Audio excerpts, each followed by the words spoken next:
Hello, everyone. I'm Rita McGrath, and my guest this week is Liz Wiseman, a former very senior executive at Oracle for many of its growth years, I guess I would say, but more recently has broken out, runs her own company, had a fantastic best-selling book called Multipliers, which is a Bible for many of the people that I work with, and has a brand new book called Impact Players, which is chock-a-block full of great thinking, great ideas. And one of the things that fascinated me in reading the book was the observation, Liz, that one of your characters makes early in the book, which is you can't multiply zero. That just sums it up, right? I wasn't sure I should write that because there's a couple different ways to interpret that. No, but I think it's very true. And I think what I really appreciate about the book is the specificity with which you get into what this sounds like. So, so much of what we talk about in sort of management leadership is kind of motherhood and apple pie, right? It's like, don't be a jerk, show up on time, whatever. I mean, but you get very specific about this is what a contributor, an ordinary person who works hard looks like. And this is what one of these impact players looks like. And I really appreciate throughout the whole book, the distinctions that you make. So before we go there, why don't you tell us kind of a little bit about your journey and how you got to write this book and what you're working on these days? Well, in some ways, all of my work is my post-Oracle therapy and my sense making from having landed in this sea of amazing people. So Oracle early days was just full of all these really, really smart, capable people. And I think because early on, I was enamored with all of the people I worked with. It's kind of like you kind of got into this amazing school and now you're looking at all your classmates going, wow. And so I felt that way. And, I was fascinated that, in all these smart, capable people, why were some people having an impact and finding influence where other people were spinning their wheels and struggling?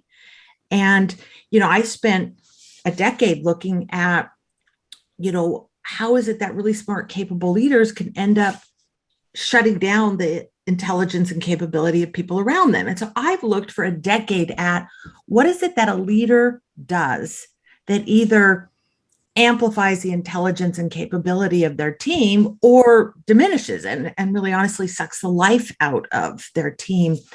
And to your point, it wasn't until really somebody came along and said, well, wait a minute. I get it that I'm supposed to be the multiplier to my team, but you can't multiply zero. And I'm like, yeah, in a sea of smart, capable people, some people seem to play their intelligence better than others. They show up different. And so the essence of the research that I did was looking at,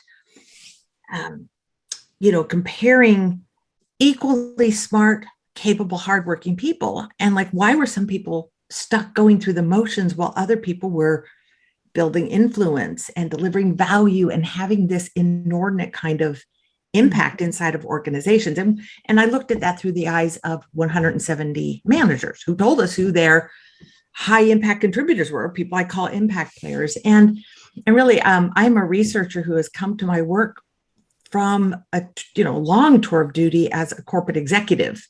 And I think it shapes what I look at and what I choose to research. Yeah. Oh, that's fascinating. So one of the things that I find is a real point of intersection between your work and mine is literally page 13 of your book. And you talk about the context, right? So messy problems, unclear roles, unforeseen obstacles, moving targets, unrelenting demands. And I have to tell you, that's life in strategy today. I mean, that kind of is the list that people are grappling with. And I love the way that you make a distinction between how a typical person looks at it and how these impact players look at it. And it made me think of Carol Dweck's idea of growth mindsets. This notion that rather than a setback or something that's ambiguous being a negative, you kind of look at it and you go, well, what could I learn out of that? Or how could I do something with that? Yeah. And, it's funny, I was looking at what are the differences in mindset and behavior?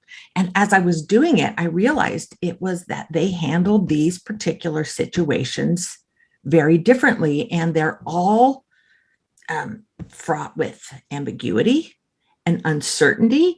And I think that's been the premise of your work, which is, the environment is so uncertain that you can't ride off of a sustained competitive advantage. And we can't, as contributors, sort of ride off of our current strengths. We can't ride off of like formal job descriptions. That really, life inside of our organizations is far more fluid than any org chart or set of job descriptions would have us believe. And really the big differentiator between the impact players and the ordinary contributors is how they handle all of the messy problems. And I call them everyday problems because you find them every day and you find them everywhere. Like, whether you work in finance or healthcare or hospitality, you or real estate, you're going to deal with these same kinds of problems. And so it's really that kind of the messy bit that tends to, the small messes that differentiate people who have a lot of influence. Well, and I think that's so interesting because what I talk about is we have this presumption in strategy. And I think it comes from our inheritance, our intellectual inheritance, which is strategy really comes from industrial economics. And industrial economics has two overarching assumptions that the name makes clear. Firstly, that industries exist and that we can study them and they have relatively straightforward boundaries. And secondly, that we can study them using economic lenses, which implies a hunger for equilibrium, because economic models don't work if you can't eventually get to some kind of equilibrium. Well, strategy today, industry boundaries are blurry. They compete with each other. I don't even talk about industries when I can avoid it because we made that up. It's an arbitrary distinction trying to just sort through a lot of data. Yeah. And the concept of equilibrium that people think is the normal state, right? Steady state, no change is normal. And yet, if you think about even 2 or 3 years of your own life, there'll be changes large and small, cataclysmic and not so cataclysmic, but steady state is not an option. I did it for the book I did, Rookie Smarts, which came out a few years ago. So this data might be a little bit old, but I put some numbers together and I looked at the rate at which information is expanding, increasing, and the rate of information decay, meaning how fast what we know is no longer true. That things are changing, that if you work in a STEM related industry, or a highly technology infused industry or company or part of the ecosystem, 15% of what we know today is likely going to even be relevant 5 years from now. So that was about 3 years ago that I was doing those calculations. So, that probably has, and this isn't 50%, it's like 15%, between 10 and 20% of what we know today. So when we think about what differentiates people who are having a big impact, it's the people who aren't just good at that knowledge game. They're good at the learning game. They're good at that messy white space game, and they're good at navigating ambiguity. So it's funny, Rita, that, my research is clearly shown that these impact players kind of walk through their work life wearing opportunity goggles. Like, how do I take these ambiguous situations fraught with uncertainty, chaos, things out of my control, and how do I find a way to add value in these situations? Whereas others tend to see, messy problems, unclear roles. These are situations I'm going to stay out of, and I'll contribute when things are clear, where I could be successful. So that's kind of easy for me to conclude based on the data and to write a book about that. But the real question is, how do you get comfortable navigating uncertainty? And I would love to get your guidance on this, because that you've been spending years helping organizations learn how to navigate and continually to recalibrate in that environment. I'd love to hear your insights on how do people get good at it?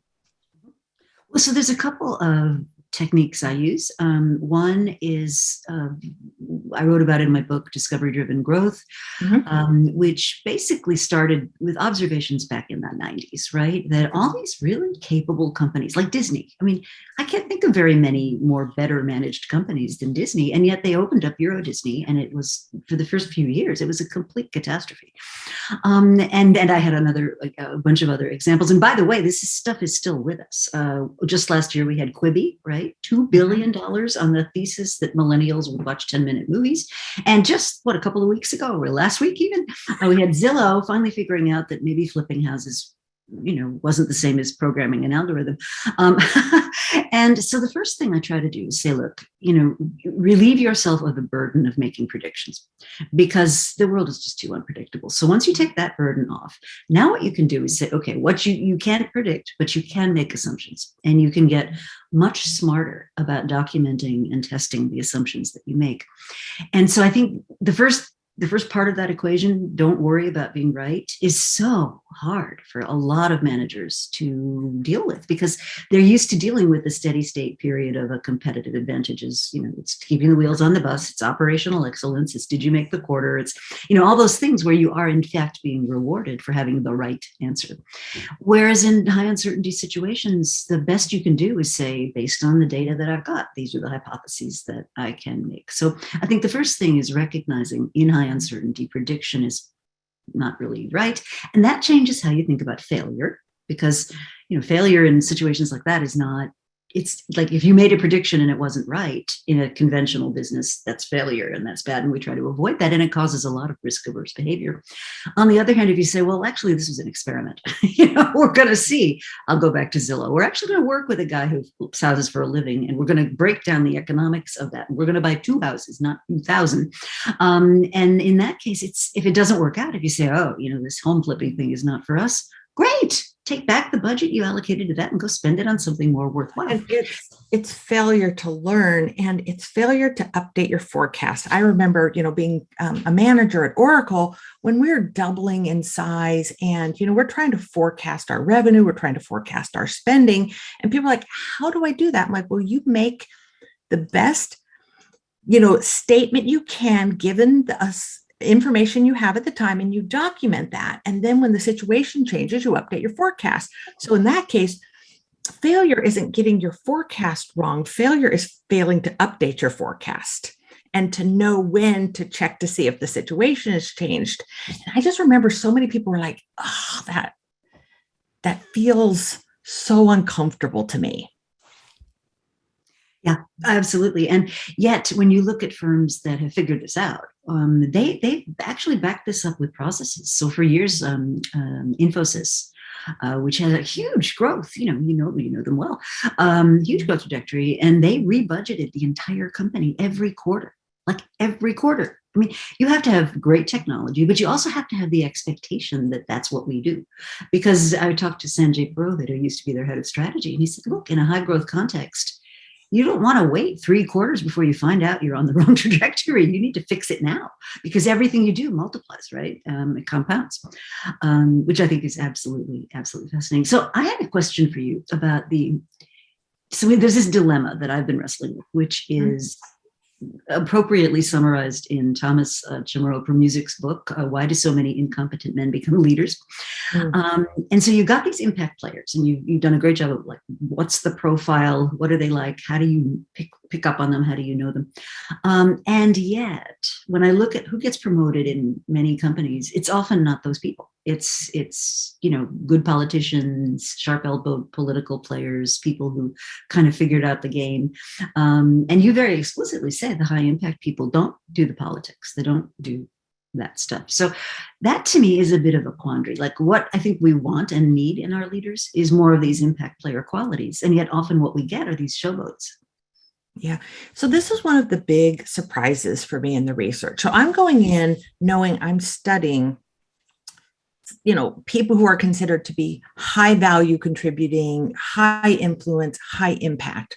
Now, I've just come off of a decade of writing about, researching, studying, teaching the difference between diminishing leaders and multiplying leaders. And so I know the space like brilliant jerk is my sweet spot. It's my turn. So I've been dealing with them, and trust me, like everyone thinks of me as the multipliers lady, but really I spend a lot of my time looking at the dynamics of diminishing and toxic bosses and jerks. And so when I started this research, I was pretty convinced I was going to find these impact players who were prima donnas and divas and bullies. And it was shocking that in 170 of the impact players identified by managers in our pool, not a single one of them was someone you would categorize this way, to the point where I went back through and looked at every every interview transcript. And I had my data scientist, Lauren, who misses nothing. She went back and we're like, we can't find any evidence that they're showboats. Now, they are highly visible. They are people that everyone can identify. If you ask managers, like, who are the impact players on your team? Oh, yeah. It's Sunir, it's Sally, it's Rita. It's like, these are the people we turn to in these clutch moments. So everyone knows who they are, but yet they don't tend to there was like a certain set of behaviors that they never engaged in. So we did kind of a frequency on a set of behaviors. And one of that was like politics and drama. And these are the behaviors that the impact players like never, almost never engage in, which we found was really interesting. So they don't tend to be the prima donnas. However, here's the big caveat. Oh, the other thing I want to add to this, to your point about, you mentioned like the incompetent men rising, so like brings up some gender issues. I was very cognizant of that as when I started it. And when we did the analysis on this pool of 170 top contributors, we found that pool evenly split between men and women. We found that pool well distributed on age. It tended to be a little young. There was probably just a slight overpresence of young versus maybe more mature in career. And we found it was nicely distributed on ethnicity, race. And so we're cheering, we're like high-fiving, like, woo. And then as I stepped back, I realized, the research we did was at 9 companies that were all considered to be leading employers. So here's the list. Google, LinkedIn, Adobe, SAP, Salesforce, Splunk, Target, Stanford Hospital System, healthcare system, and NASA in the federal government. And I realized, that's the case in probably these companies that are very sort of progressive, work hard to create an inclusive environment. And I'm very aware that there might be people who are doing all the right things and going undernoticed. And there might be people who work in situations where it's like the loudest get the attention, get the visible assignments. And so I think our findings are progressive and directional, but they don't necessarily capture the realities in any one organization. And I think there are a lot of people who are creating value, but not being recognized at the level of their value creation. Absolutely, I believe that. So it would be really interesting if you had, maybe this is your next book, a comparison sample of toxic companies. It would be, and it's something I think that we might want to do is like look at how the profile changes when you go into kind of established toxic cultures. Well, and the reason I think it's so interesting is I bump up against this on the strategy side, right? Which is, you have a strategy statement, maybe it's a decent one, maybe it's not, but all heads turn to look at what does the boss think, and people aren't bringing, Amy Edmondson and I talk about this a lot, which is they're not creating psychologically safe workspaces. And even though, kind of everybody knows this is a really dumb idea, it's the boss's idea, so nobody's going to countermand it. And so a lot of the practices that an impact player would use kind of come to nothing because the culture and the politics of the organization is oriented in a way that is not accepting of their contribution. Let me put it that way. So here's kind of my take on this. It comes both from what I've seen in the research, but a lot of it just from my own experience is I do believe these are the kinds of behaviors that are valued by leaders at all levels. So I think when people go into organizations and do the things that we find these impact players do, the quick summary would be to not just do their job, but when there's messy problems, do the job that needs to be done.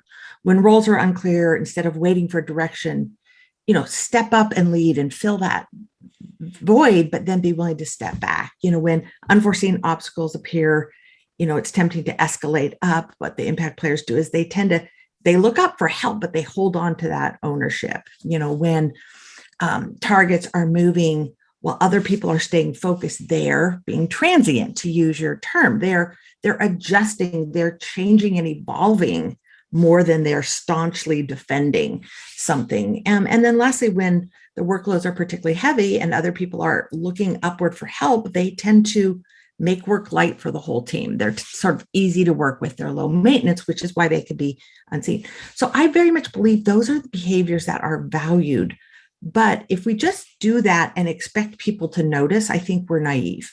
Mm-hmm. Regardless of our gender, regardless of where we are sort of in an organization's power dynamics, there's a chapter, I don't know, it might be chapter 7, on how to increase your impact. And in that, I offer some suggestions on how do you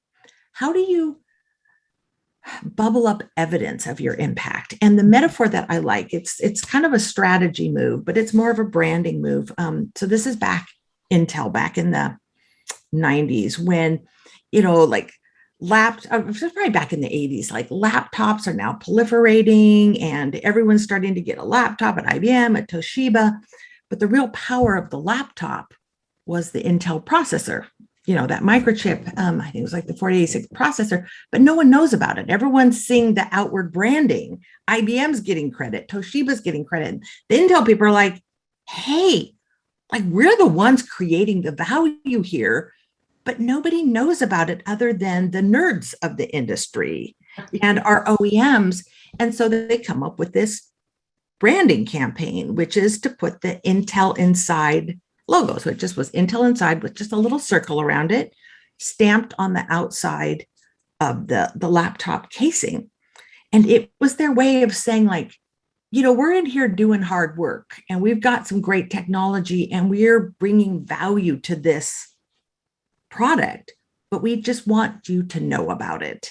And I think that's the metaphor for what we need to do to make sure that the showboats of the organization don't come in and claim credit for the people who are really bringing that value. And so there's, I think, a set of things you can do that sort of gently but firmly bring attention and provide evidence to the contribution that you're making. Mm-hmm. Mm-hmm. Yeah, so I think one of the things we always wrestle with, right? And for example, I've done women's programming or programming for underrepresented groups of other kinds. And one of the things we always wrestle with is the influence of the organization versus what a person themselves can do. And I think it's very interesting to say there are structural things you can do in the organization that actually make it more likely that you'll have an impact player, say, who really makes a contribution. Very relevant to Erin Meyer's work at Netflix, which was all about getting a unfair share of talent, so increasing the talent density, but then creating the conditions in which that talent could kind of go for it. And I remember hearing a story, an anecdote once of, I think it was Sheryl Sandberg following Reed Hastings, their CEO, around all day. And at the end of the day, she said to him, I didn't see you make a single decision. He says, yes, that's a good day. Okay. Right? And I think sometimes when it comes to leadership, we're in this very interesting moment to me where leaders, like our traditional model of leadership is, kind of from our lizard brains, right? Like if a saber-toothed tiger is coming, you follow the person that says, go this way. And that's kind of how we're still programmed. And so we confuse. We tend to look for the animal that puffs up. Like, my cat in danger is like, oh yeah, that looks, An animal looks ferocious. I'll follow that leader. Exactly. And yet, in a knowledge economy where you're not facing clear and present information about just about anything, you really need a whole different way of thinking about leadership. And so our mutual friend Ortan Slade-Gentile has a great piece out in Harvard Business Review saying, leaders, stop trying to be heroes. And I think sometimes it's really hard for leaders to kind of get out of the way of some of these people who are able to make a big contribution. Yeah, well, absolutely. And, it's kind of what I've spent a lot of time studying is how a leader who's just playing big, they're just using their own intelligence and know-how and skills and talent, how that can end up really suppressing talent in others. In other words, like the heroic leader ends up building weak contributors around them. And so I've looked at what can a leader do to suppress some of their hero tendencies and be, instead of the hero, be the hero maker on their team. But in many ways, impact players is looking at the contributor side of this, because, if a would-be multiplier leader, they're trying very much to get out of hero mode, and everything in this environment incents us to go back to hero mode in the short term. And they're trying to get out of it, but they've got people who are stuck in this contributor mindset, which is, I'm going to do my job. I'm going to follow direction. I'm going to take ownership. But then when things get tough, I'm going to just follow the kind of standard escalation procedures and escalate them. It's going to, in many ways, keep dragging the manager back into micromanager mode, back into hero kind of mode, rapid responder, rescuer sort of mode. And part of how I look at this book about impact players is, this is for people who want to be able to contribute at their fullest and do work that has meaning and value and, to be more impactful in our work. But it's also a promise to the leaders, which is if you help your team operate this way and build this mindset, it is your ticket out of micromanagement. Like you can now go do the leadership job that you want to do and the strategy job, which is like to help sort through all the ambiguity and uncertainty and figure out how to see around corners. But you can't do it unless you've got a team that knows to think this way and has permission to think this way.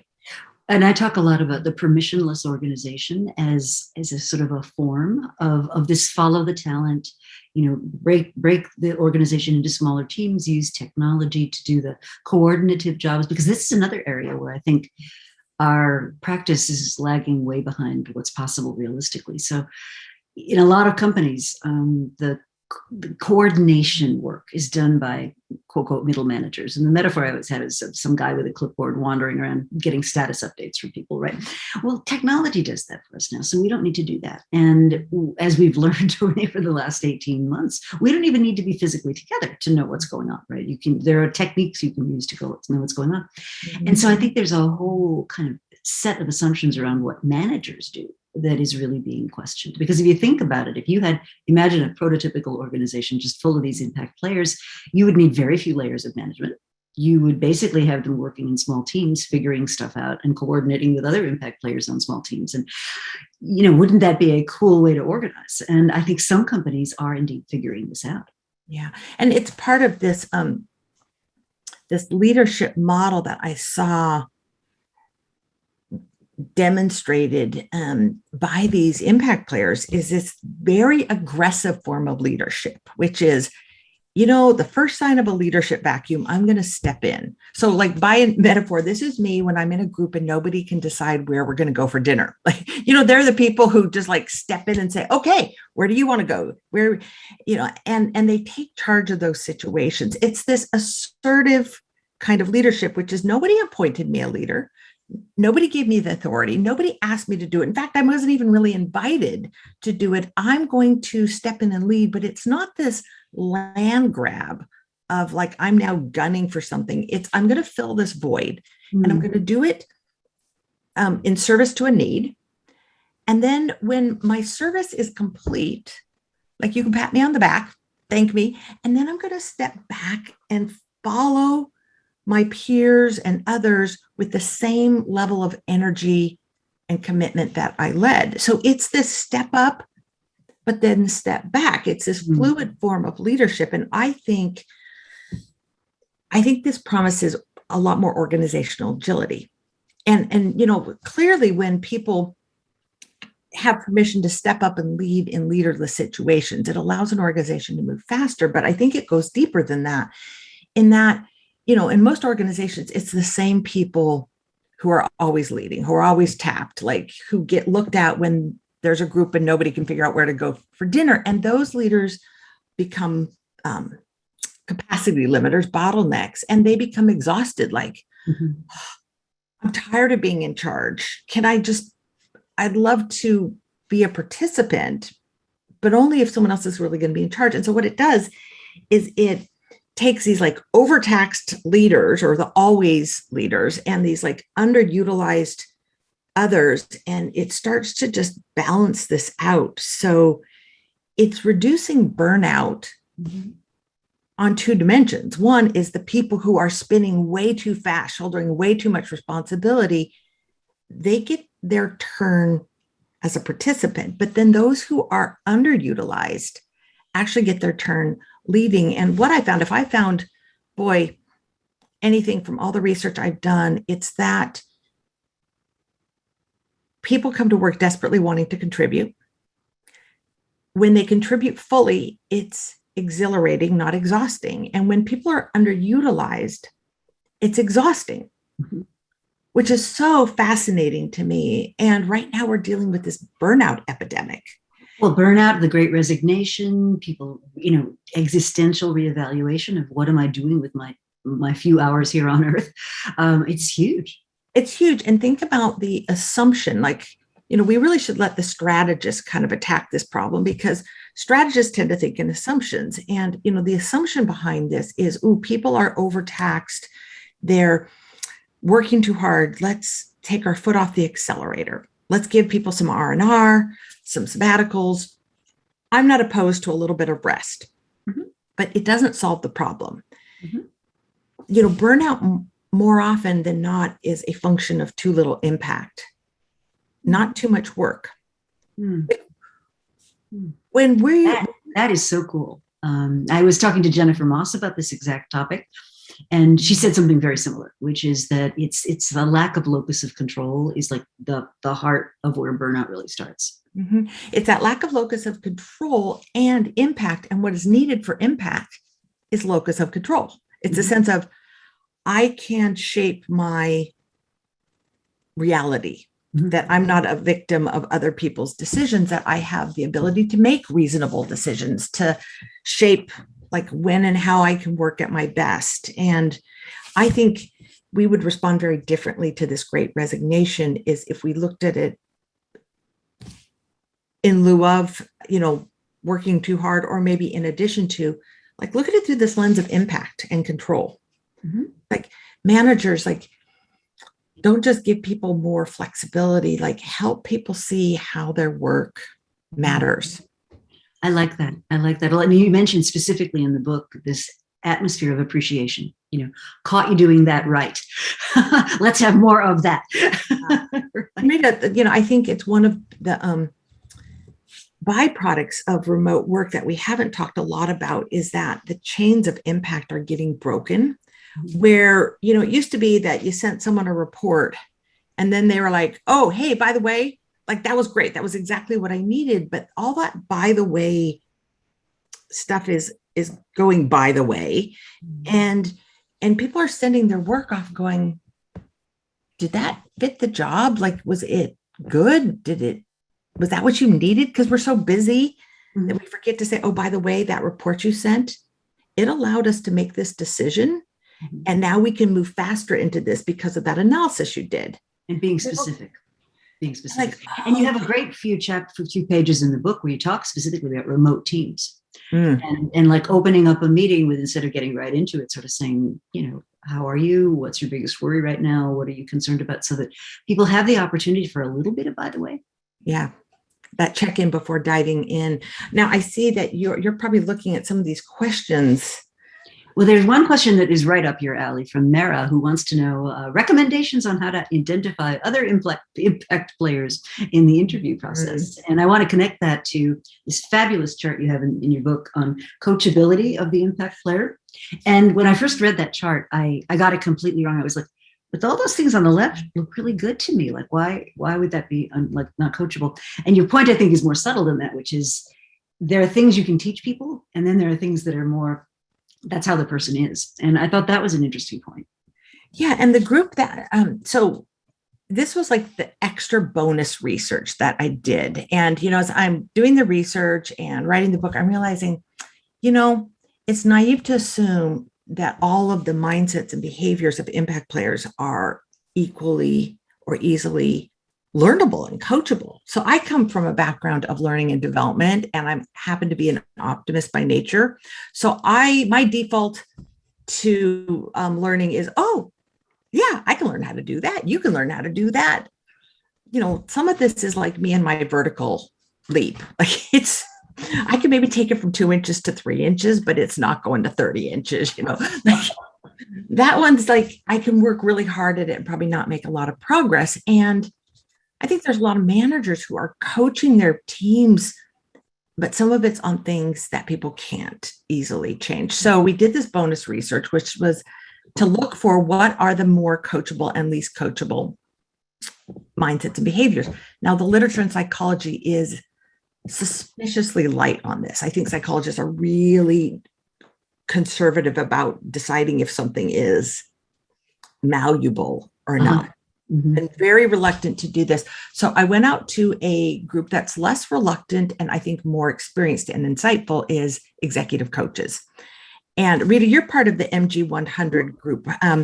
So I went out to the MG100 group and said, based on your experience coaching leaders around the world, have you worked with any of these behaviors or mindsets? And if so, what's your experience? Were people, and so based on their insight, I was kind of able to say these are the ones that seem the least coachable, meaning managers, organizations, talent acquisition teams hire for these. Mm-hmm. One of them is around our locus of control. Mm-hmm. Another one of the behaviors is around fun. And I just hate the thought that that's not easily coached, but my life experience tells me that's not actually easily coached. Some people just have a light orientation to things. They laugh at themselves easily. I think it helps them be a little bit more transient. So there's coach all the others. Interesting. So Jennifer Aker and Naomi Bagdonas wrote this great book called Humor Seriously, honing in on just the kind of having fun aspect of it, and came to a similar conclusion, which is that there are these different humor styles, and that sometimes your humor style does not fit the situation that you find yourself in. So it's not actually the right antidote to that. But you had a companion set of interview questions around, tell me about a time something really weird came up at work and how did you manage it and so forth. So I think that's what Mara's really looking for is, give me some keys to unlock that early conversation. So there are 2 keys to that. And Mara, sorry that I didn't get practical on that soon enough. So the first thing, as I say, is this model of impact players lends itself very well to behavioral-based interviewing. So each of these are something that you can put into a behavioral-based interviewing process. And in the book I offer, so it would be, if that was page 213, it would probably be 215 or something. There's a process. So I took the STAR, situation, task, action, result, which is like the core of behavioral-based interviewing, and just shifted it a bit and called it a SOAR, an SOAR. So situation, the O is for orientation. So tell me about a time you were in a situation and roles were really unclear. How did you think about it? Mm-hmm. What did you see it like? What, and so you're looking for what is their orientation to this? How comfortable are they? Do they see this as an opportunity? Like, well, yeah, there was no one really in charge. So actually it was this opportunity for me to lead the group. Or are they saying like, well, no one's in charge. So how am I supposed to know what I'm supposed to do? So like we're looking for their mindset and their orientation. And there's kind of an example of that. And if you go to the book's website, impactplayersbook.com, you'll see that full model, and you can just put that right into a behavioral-based interviewing framework. Here's the other thing. I had some people test this out. And what they found is, like, if they were looking for one thing, it would be look for the person's orientation to ambiguity. And my colleague, Ben Putterman, was one of my test pilots on this. And he said, after 3 interviews, I noticed a pattern.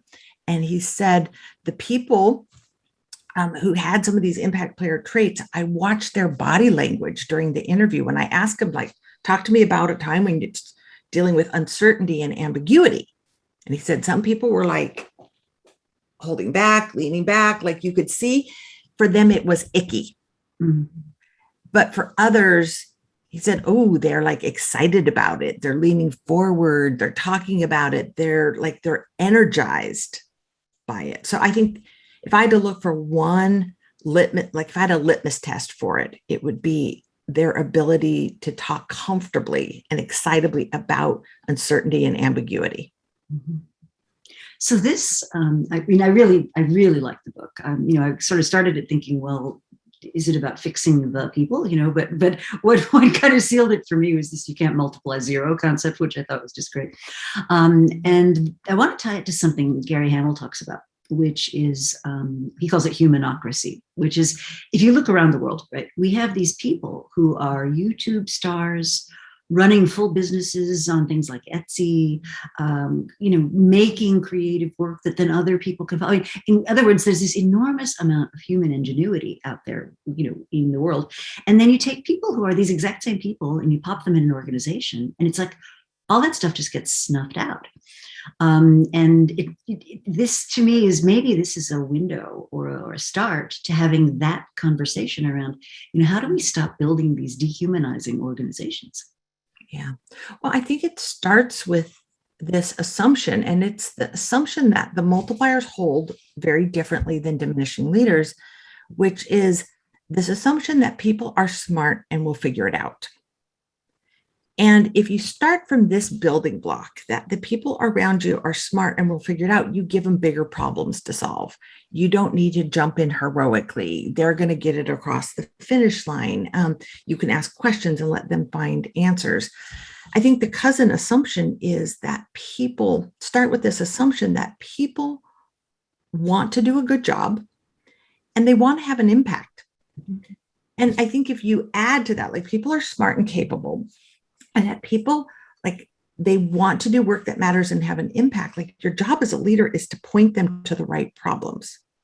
Now, here's where I think there's tension. And I think some of it is generational tension and expectations, is like when people come into organizations and say, well, I want to do my thing because, like, this is what I care about.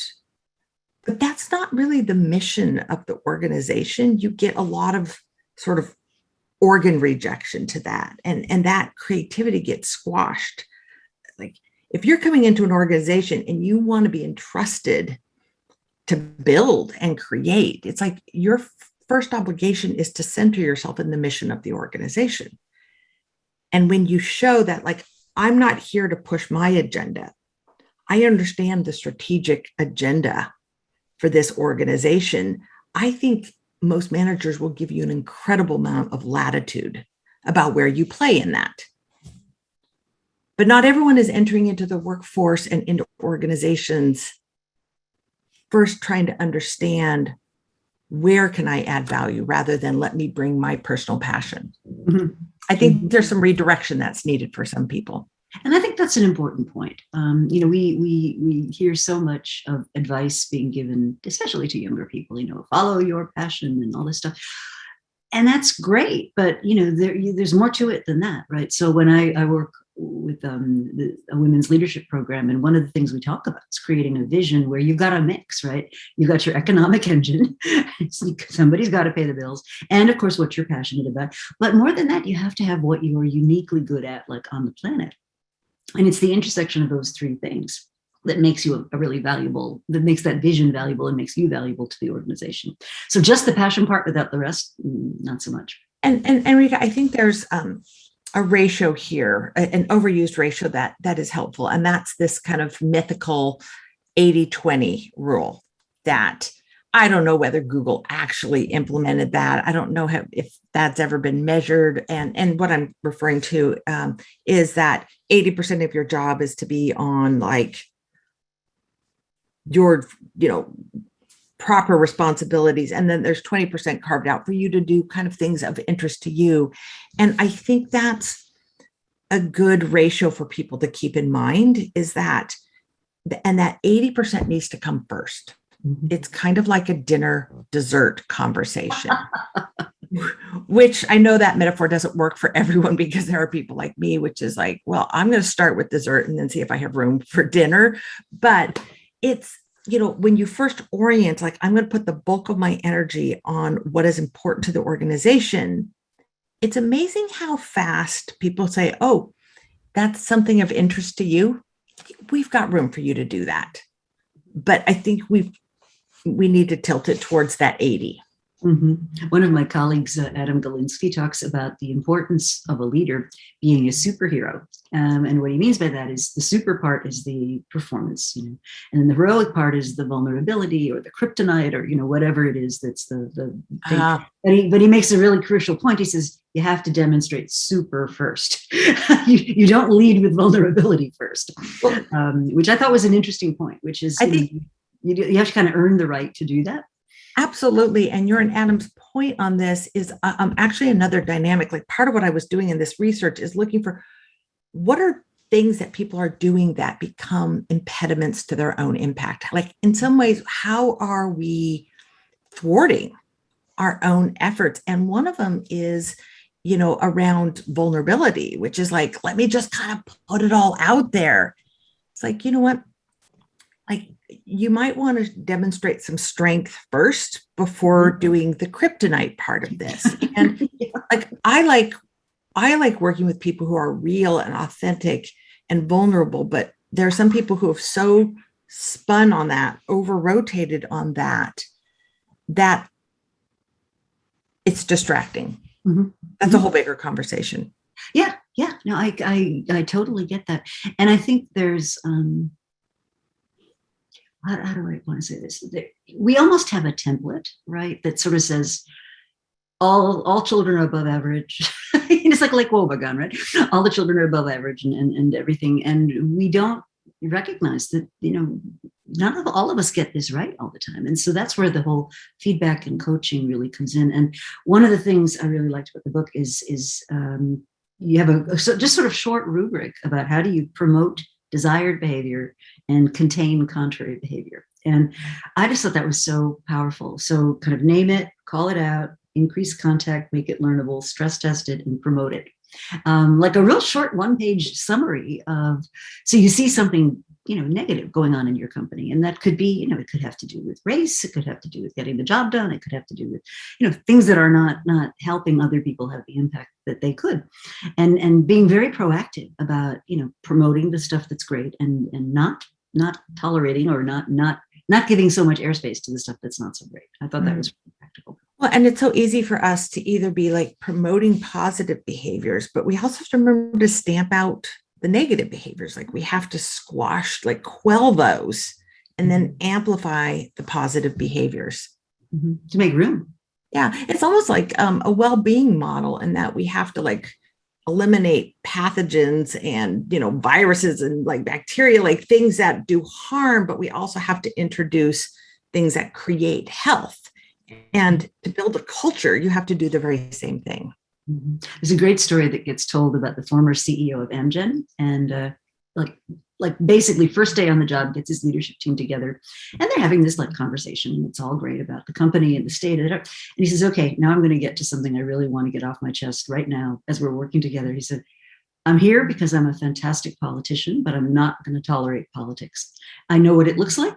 And if I catch you doing any of that stuff, I'm going to call it out. And if you continue to do that stuff, you're not going to be part of my team anymore. And I was like, whoa.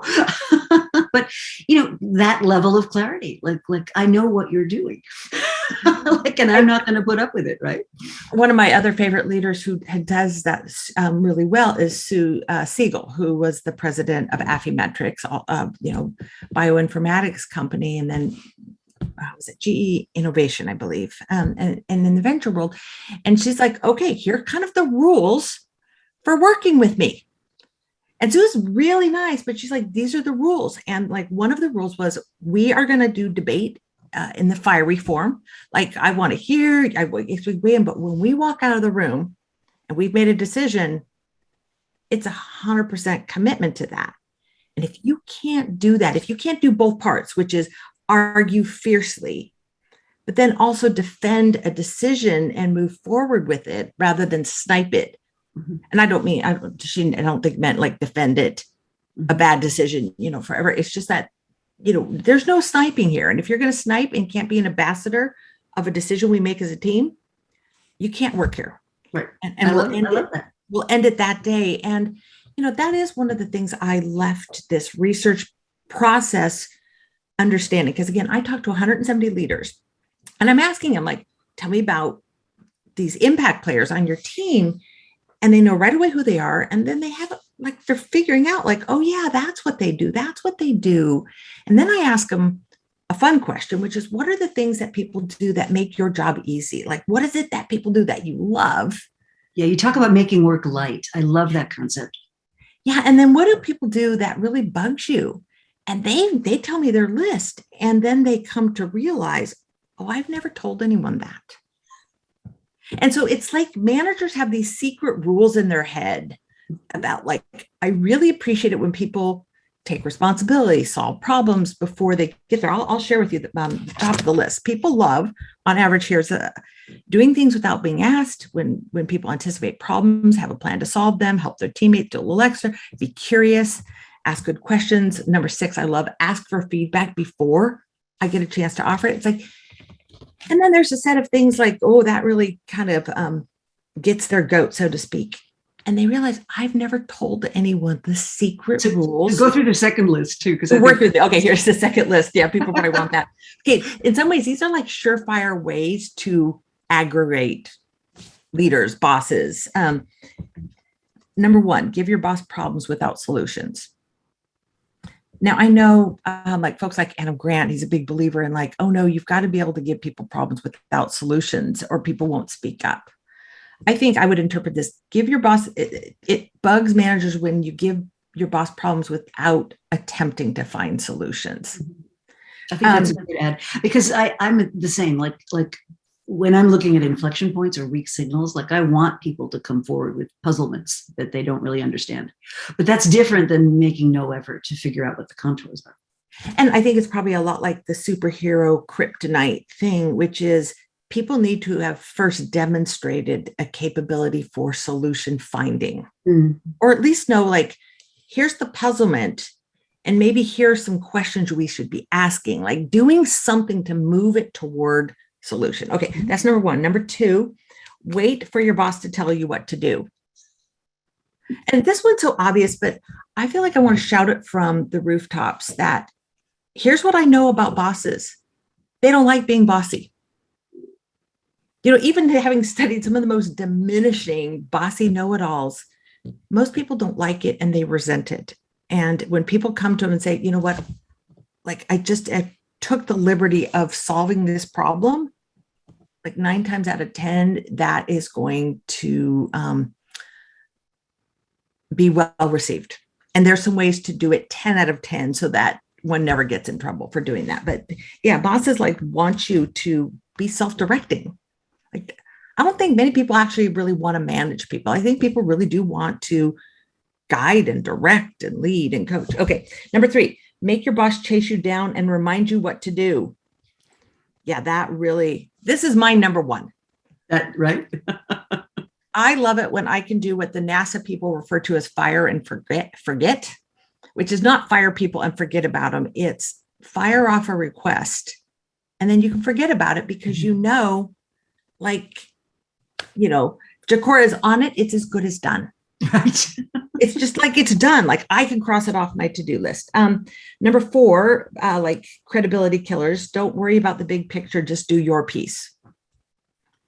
Oh, there's one person at Target, Eileen, she's said of Evan, who worked for her. She said, he thinks about all the planes that I have in the air. like he's thinking about what's on my radar, not just doing his thing. He's thinking, like, what am I juggling? What are all the pressures I'm under? Okay, number 5, ask your boss about your next promotion or raise. That one's probably an ordering thing too, which is, it's not that there's no place for that, but that probably is dessert, not dinner. 6, in long meandering emails. I could go on to all 15. I don't know that we have the time. Well, you've given us a good place to start.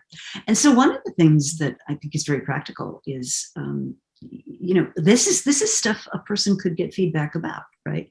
So you could go to peers or a trusted ally or someone in another company and say, do you observe me doing any of these things? Because if you do, that is something I should do something about. And I think for a lot of people, it's a lack of awareness. Like I have a colleague who, honest to God, every email he sends me is at least 3 pages of text. And I'm like, this should be a phone call. Like, we can talk about this. You don't have to like write War and Peace. And what ends up happening, of course, is I mean to get back to his email. I get through the first paragraph and I'm like, oh, I've got it. It's going to take some time to think about this. So it goes into the email black hole, and then 3 weeks later, I'll get this plaintive note. Did you see my note? And it's this like never ending spiral. And that's a fixable thing, so I have a thing I call Rita's rules for emails, right? So one subject per email.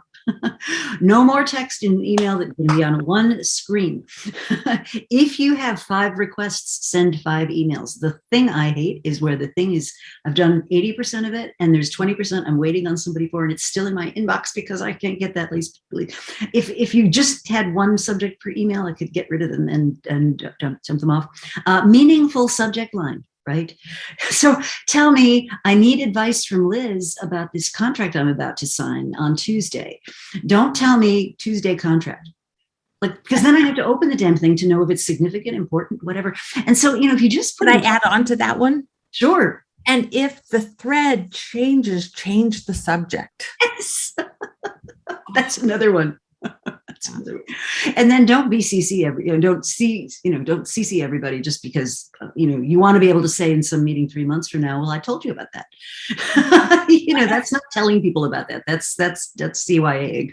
Right? And there's an overarching principle to this that I try to use when I send email, and I think it covers so many of Rita's things. Is when you send an email to someone, tell yourself, or ask yourself, what do I need to do to make it easy for this person to respond to me? Mm-hmm. Or how do I make it easy for someone to say yes to my request? And if you do that, it's easy for someone to respond. Oh, a clear subject line, short enough that they can read it. But once it gets long, it's not easy to respond because I'm oh, well, clearly this is complicated. I'm going to have to put a lot of extra cycles into this. Mm-hmm. Yeah, there's a real art form to doing this. Well, we have blown through this hour. Wow, that was so interesting. There's so many more questions I wanted to ask you, including kind of how do we it sounds to me like impact player life is just a better life at work than what a lot of people have. And so I'd love to kind of think about how do we scale this and get the word out. So where do people learn more? And then maybe you and I just to be continued. To be continued. I love that. You can learn more at impactplayersbook.com. There's some tools and resources there. But I really want to echo what you said. I went in looking for what are people doing that is delivering value into organizations and having impact. But the real message is this is about what we get when we do work that is impactful. And, it's not about working harder. It's, you don't have to be smarter, more capable, or harder, work harder. It's about pointing yourself where you could have the biggest impact. And when you do, work is, I'm just going to use the word that I think is accurate, joyful. Mm-hmm. It's a joyful way of working. Mm-hmm. Mm-hmm. Yeah. Mm-hmm. And I think that's what I want is how do we create environments where people can contribute fully and do work that's exhilarating and joyful and fun? Yeah, I think that's the reward. I love that.